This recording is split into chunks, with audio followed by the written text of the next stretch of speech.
বাংলাদেশের মানুষের জন্য স্বাস্থ্যসেবাটাকে সহজলভ্য করে দেওয়া এবং একটা সুন্দর পরিবেশে সরকার সারা দেশে যে স্বাস্থ্যসেবা চলমান আছে সেটা যেন একটা মানসম্পন্ন স্বাস্থ্যসেবা হয়। আর আপনারা জানেন এই মানসিক স্বাস্থ্য ইনস্টিটিউট একটা বিশেষায়িত হাসপাতাল এবং এখানে যে রুগীরা আসেন তারা মানসিক স্বাস্থ্যের বিভিন্ন সমস্যা নিয়ে আসেন। সুতরাং এই হাসপাতালটাকে অন্য সকল হাসপাতালের চেয়ে আরেকটু রেসপন্সিভ, আরেকটু বেশি মানবিক হতে হয়। তো আজকে আমি এবং মাননীয় মন্ত্রী মহোদয় আমরা সকাল থেকে এই হাসপাতালে বিভিন্ন ডিপার্টমেন্ট ঘুরে দেখেছি।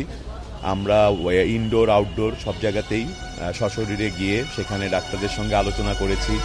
এখানে সুবিধা অসুবিধাগুলো আমরা দেখেছি। ইতিমধ্যেই মাননীয় মন্ত্রী মহোদয় আপনাদেরকে বলেছে ইনডোরে আমরা যে জিনিসগুলো পেয়েছি। এই পাওয়ার পরে আমরা আমাদের এখানে পরিচালক এবং অন্যান্য সিনিয়র যারা অধ্যাপক আছেন তাদের সাথে বসেছিলাম। আমার কাছে যেটা মনে হয়েছে, বিভিন্ন সমস্যা তো আপনারা আমাদের সঙ্গেই ছিলেন, দেখেছেন। পাশাপাশি বড় যে সমস্যাটা আমার কাছে পরিলক্ষিত হয়েছে, এখানে একটা লিডারশিপ ক্রাইসিস আছে।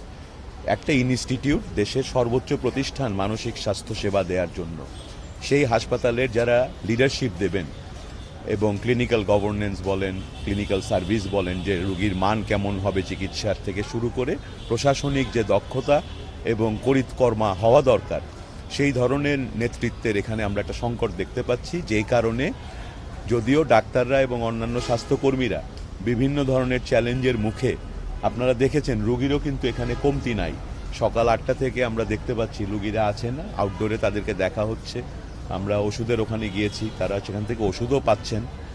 আর কিন্তু লিডারশিপের অভাবে কিছু অব্যবস্থাপনা তৈরি হয়েছে।